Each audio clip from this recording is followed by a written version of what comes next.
বোঠান, আমি আপনার জন্য ব্যবস্থা করেছি। আপনি যদি শেষ জীবনের তীর্থে বা অন্য কোথাও যেতে চান তাহলে আপনি আপনার ইচ্ছে পূরণ করতে পারবেন, কারো উপরে আপনাকে নির্ভর করতে হবে না।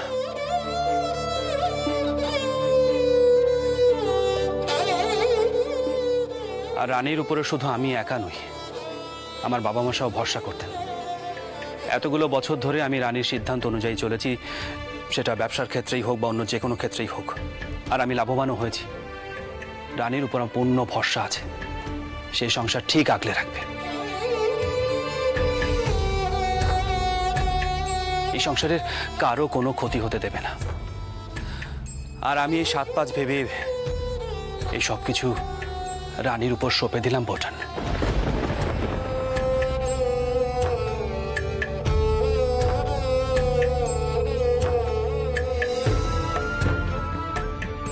আর আমার জামাইরা তো সবাই আছে, সকলেই রানীকে সাহায্য করবে। খড়িমা, আর আমি তো অনেক আগেই অভয়কে একটা বড় অংশ বুঝিয়ে দিয়েছিলাম। অভয়ের অনেক ক্ষমতা আছে, আর আমি বিশ্বাস করি মাধবের সাহায্য নিয়ে অভয় তার কারবার চতুর্গুণে বৃদ্ধি করতে পারবে, এটা আমি নিশ্চিত। বলছি, আমি বড় ক্লান্ত বোধ করছি, আমার একটু বিশ্রামের প্রয়োজন, আমি আসি। ঠাকুরপো, ঠাকুরপো, ছোট করিমা, ঠাকুরপো এসব কি কথা কয়ে গেল? সে নিশ্চয় কোনো ইঙ্গিত পেয়েছে যে সে আর... না না না না, এইসব মিছে কথা, এইসব মিছে কথা হতে পারে না। ঠাকুরপো অল্প বয়স থেকেই এসব উদ্ভট উদ্ভট চিন্তা করে। ঠাকুরপো, ঠাকুরপো, ঠাকুরপো। জগদম্বা, তুমি তুমি মায়ের কাছে যাও, আর মাকে এখন কিছু জানানোর প্রয়োজন নেই। বড় মা যথা সময়ে জানিয়ে দেবেন। যাও।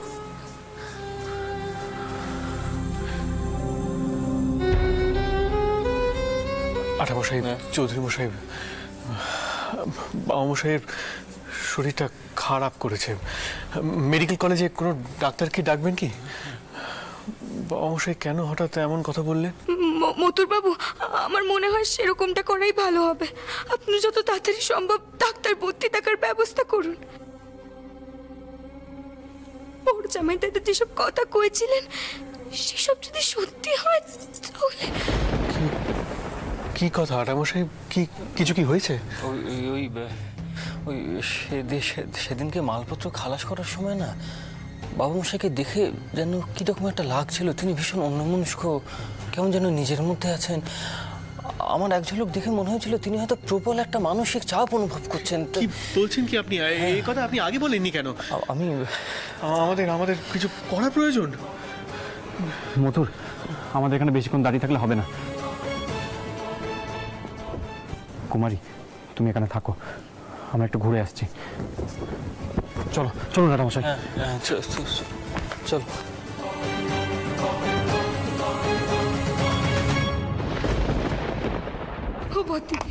ও বদিদি, তুমি চুপ করে কেন আছো বদিদি? চলো না আমরা কি দেখি বাবা মশাই কি হলো। কেন তিনি এরকম কথা কইছেন আমি তো কিছুই বুঝতে পারছি না। বুঝতে পারছিস না? হ্যাঁ, বুঝতে পারছিস না? না, তোর বাপের মাথা খারাপ হয়ে গেছে, উন্মাদ হয়ে গেছে। এমন সিদ্ধান্ত নিতে পারে না, বুঝলি? এমন সিদ্ধান্ত কেউ নিতে পারে না পাগল না হয়ে গেলে। কি কথা কইছিস? তুমি চলো এখান থেকে। দাদার সম্পত্তি উনি যাকে ইচ্ছে দিয়ে যাবেন, এতে কার কি করার থাকতে পারে? তুমি এসো।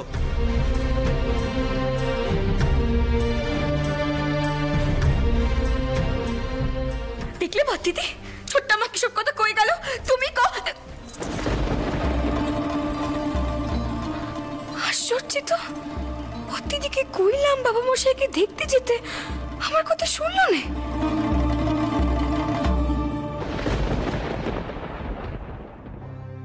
আমার এই এত বড় কারবার, এত বড় সম্পত্তি দেখভাল করার জন্য আমার আগে থেকেই কাউকে মনোনীত করে যাওয়া প্রয়োজন।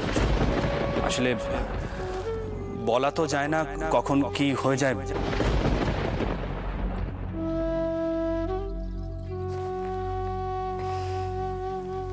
মা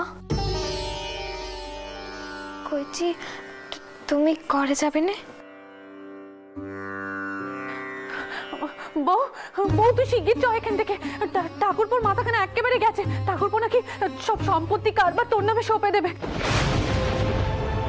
আর আইনের দলিলপত্র নাকি করতে দিয়েছে। কি কইছো কি তুমি দিদি? ঠিকই কইছি, আমি ঠাকুরপুর সঙ্গে তো কথা কয়ে এলুম। ঠাকুরপুর নিশ্চয় কিছু একটা হয়েছে, নিশ্চয় কিছু একটা। তুই শিগগির যা, না হলে ঠাকুরপুরকে সামাল দেওয়া যাবে না। তুই একমাত্র সামাল দিতে পারবি। তুই এক্ষুনি যা বউ, এক্ষুনি যা। ও বড় মা, আমার খুব ভয় করছে, মনে হচ্ছে খুব বড় একটা বিপদ আসতে চলেছে। ও বড় মা,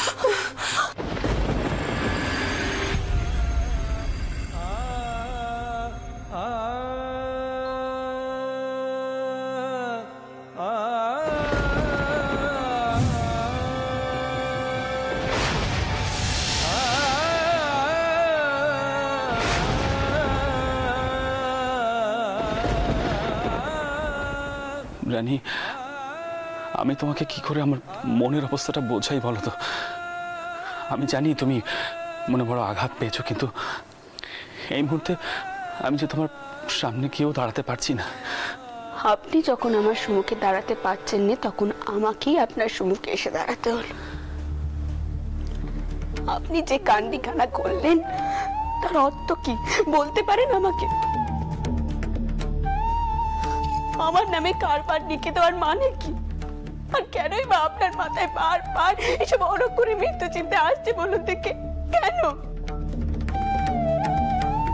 আপনার মুখে এইসব কথা শুনলে আমার কি হয় আপনি বুঝতে পারেন না? তার উপর আপনি নাকি আমাকে সম্পত্তির দায়ভার দিচ্ছেন। কেন কেন এসব ভাবছেন? আমি কি দোষ করেছি বলতে পারেন? আমার কি দোষ করেছি আমি? সত্যি যদি কোনো আমি দোষ করে থাকি তাহলে আমাকে সাজা দিতে পারতেন, কিন্তু এত বড় কথা কেন আপনি কইলেন? কি করে কইলেন?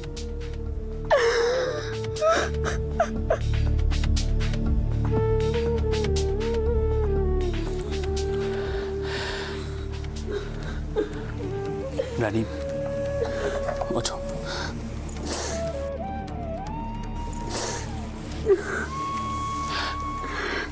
তোমার চোখের জল যে আজও আমার সহ্য হয় না। আমার দিকে তাকাও, তাকাও আমার দিকে।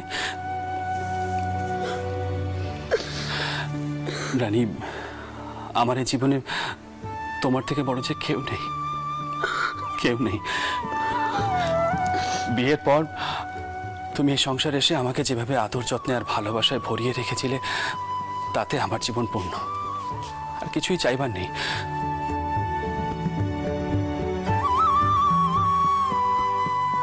আমাকে এত সুন্দর সন্তান দিয়েছো, নিজে পছন্দ করে জামাই এনেছো, আর কি চাই বলো তো? দেখো রানী, মৃত্যু তো অমোঘ সত্য।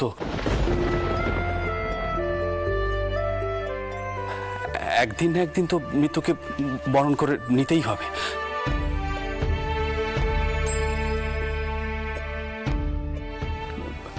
মৃত্যুকে এত কিসের ভয় তোমার? আবার এসব অনকুলে কথা আপনি মুখে আনছেন তো? দেখো রানী, আমার এই কারবার, আমার এই সম্পত্তি শুধু আমার একার তৈরি নয়। এতে বাবা মশাইয়ের পরিশ্রম আছে, তোমার বুদ্ধি আছে, আর আছে আমাদের সৌভাগ্য। তাই তো এই কারবার আমার এত প্রিয়। রানী, আমি এই সাম্রাজ্যের সম্রাজ্ঞী হিসাবে তোমাকে দেখতে চাই। দেখো, এতগুলো দিন ধরে তুমি যেভাবে এই সংসার চালিয়ে এসেছো, চিরটা কাল ঠিক এমনই কর্তৃত্ব করতে পারো, আমি শুধু এটাই চাই, আর কিছুই না। আর আমি তো কালই বিদায় নিচ্ছি না।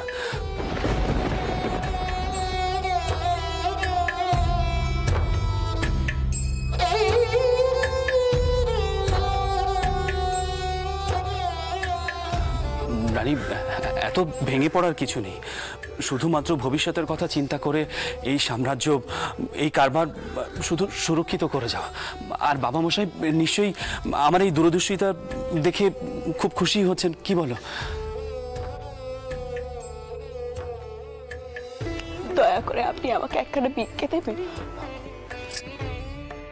রানী, কি করছো রানী? তোমাকে তো অনেকবার বলেছি তুমি কখনো পায়ে পড়বে না। তোমার স্থান ওখানে নয় রানী, তোমার স্থান। তুমি কেন বুঝতে পারো না রানী? সেই ভিক্ষেই তো আমি চাইছি আপনার কাছ থেকে। আমাকে শুধু জানেন আছে আপনার পায়ে পায়ে জায়গা দেবেন আপনি। আপনাকে ছাড়া যে আমি একটা দিনও বাঁচতে চাইনি, আপনি বিশ্বাস করুন, একটা দিনও বাঁচতে চাইনি আমি। আমার সব সম্পত্তি কিচ্ছু লাগবে না। আপনি সেই সব জামাইদের মধ্যে ভাগ করে দিন, তারা যা ভালো বুঝবে তাই করবে। কিন্তু কিন্তু আমাকে এমন ভাবে সাজা দেবেন না আপনি।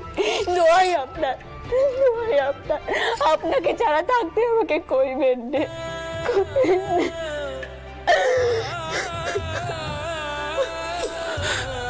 ওঠো রানী, ওঠো।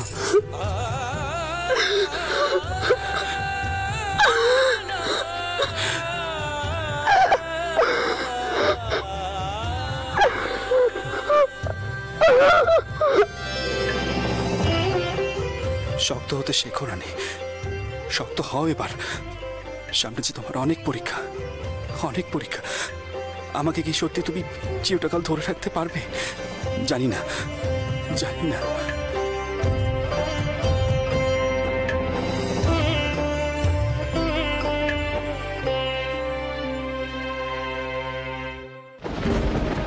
এই বিশাল সম্পত্তি আর কারবারের একমাত্র মালিক হবে রানী। অন্তত তোর থেকে এমন ব্যবহার কেন আশা করিনি রে পদ্ম। তোর বাবা মশাই এমন একটা অনাচ্ছিটি কান্ডি করলে, আর তুই দাঁড়িয়ে দাঁড়িয়ে দেখলি, মুখে কুলু পেটে থাকলি। তুই এ বাড়ির বড় মেয়ে, তোর বলার অধিকার ছিল যে বাবা মশাই যেটা করছেন সব গণেশ করছে। আমি কি কইবো বলে তো ছোট ডাকমা? একবার তোর বাবা মশাইকে আমি আমার আপনজন ভাবতুম, তিনিও তো আমার কথা চিন্তা করলেন না। যদি সত্যি মা কারবার পত্র দেখেন, তাহলে মতুর বাবু সব্বে সব্য হয়ে উঠবে। সম্পদ এখনো কিন্তু কিচ্ছু লেখাপড়া হয়নি মা। কিছু মনে করিস নি তুই? তুই এখনই তোর বাবা মশাইকে গিয়ে বল যে রামচন্দ্র হচ্ছে যুগ্গী লোক।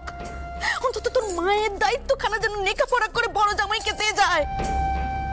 কিছু মনে করিস নে, মেয়ে মানুষ তোর মা, সে তোর ব্যবসা সামলাতে পারবে না। তখন দেখবি সবকিছু তার পছন্দের জামাই মতুর মোহনকে নিকে দিয়ে যাবে। তাহলে আমাদের রামচন্দ্র কি পাবে? কি করবি তুই? পদ্ম ভুলে যাস নে, তোর স্বামী কিন্তু মথুরা মোহনের মতো তোর মায়ের সুনজরে নেই। মা, এসব কথা এখন পদ্মকে বলে কি হবে? দাদা কি আর কারো কথা শোনেন? বৌঠানকে এত বড় গুরুভাত দিচ্ছেন, বলে মেয়ে মানুষ কখনো ব্যবসাপত্র করতে পারে? আরে এ তো আর সেলাই ফোড়াই নয়। কিছু মনে করিস না, ডাক্তার আসলে কই তো যে চন্দ্রের মাথায় ব্যায়াম হয়েছে। পদ্ম, শোন তো, শোন। মা, আমরা চাই বড় নাচ জামাই সবকিছু পাক, সবকিছুর মালিক হোক। কিছু মনে করিস না, একবার ভেবে দেখ তো মা, তোর মা যদি এই সমস্ত সম্পত্তি মথুরা মোহনকে লেখাপড়া করে দিয়ে যায়, তখন তোর কি হবে রে? দানপত্র এখন করা যাবে না মা, দাদার মৃত্যুর পর করা যাবে। তবে হ্যাঁ, দাদার মত যদি পরিবর্তন করা যায়, তাহলে দাদারই উইলে একটা শর্ত রাখা যাবে, যাতে বড় জামাইকে সব ভার দেওয়া সম্ভব। তবে সে কথা দাদাকে সাহস করে আগে বলতে হবে।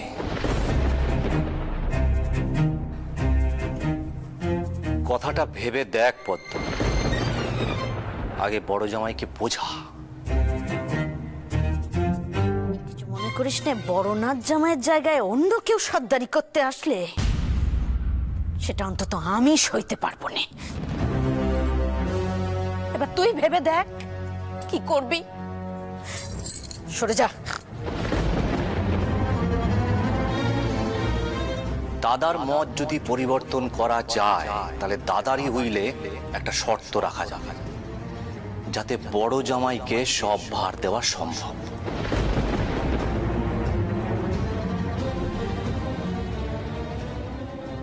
পদ্ম, কি এত চিন্তা করছো? আরে বাবা, চিন্তার কিছু নেই। মেডিকেল কলেজের ডাক্তার বললেন বাবা মশাইকে একটু নজরে রাখতে হবে, ব্যাস। আর জানো তো, সব শুনে তারা বললেন একেবারেই মনে হচ্ছে না বাবা মশাইয়ের কোনো বিকার হয়েছে। কি ব্যাপার বলো তো তোমার? তুমি কি এত ভাব? ও,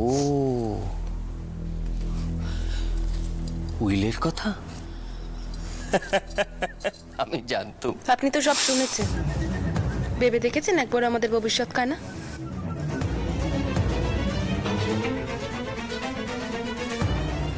আপনার কি মনে হয় এখন আমরা যেভাবে এ বাড়িতে আছি ভবিষ্যতে একইভাবে থাকতে পারবো? মতুর বাবু আমাদের থাকতে দেবে? তুমি আবার শুরু করলে পদ্ম, কেন তুমি বারবার আমাকে কিছু বোঝাতে আসবেন নে। আপনার কি মনে হচ্ছে মতুর বাবু জানতেন না এসব বিলি ব্যবস্থার কথা? উনি বাবা মশাইয়ের কান ভাঙিয়ে বাবা মশাইকে দিয়ে সব লেখাপড়া করিয়ে নিয়েছেন, যাতে উনি কথায় বলতে পারেন, সবে সব বলতে পারেন, আর আমাদের ভাগ্যিতে কিচ্ছু না জোটে।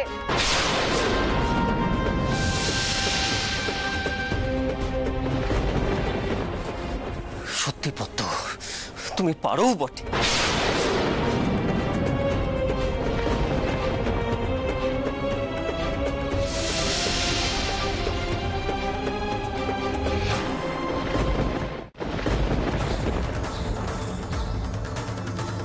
মতিবাবু জানতেন না এসব বিলি ব্যবস্থার কথা? উনি বাবা মশাইয়ের কান ভাঙিয়ে বাবা মশাইকে দিয়ে সব লেখাপড়া করিয়ে নিয়েছেন, যাতে উনি কথায় বলতে পারেন, সবে সব বলতে পারেন, আর আমাদের ভাগ্যিতে কিচ্ছু না জোটে।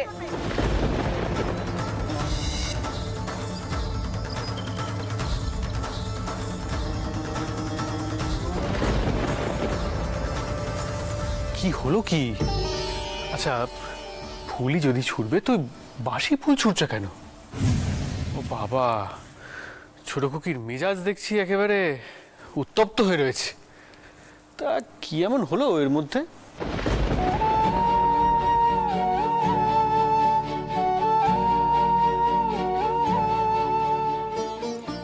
ডাক্তাররা কেউই আসতে চাইছেন না।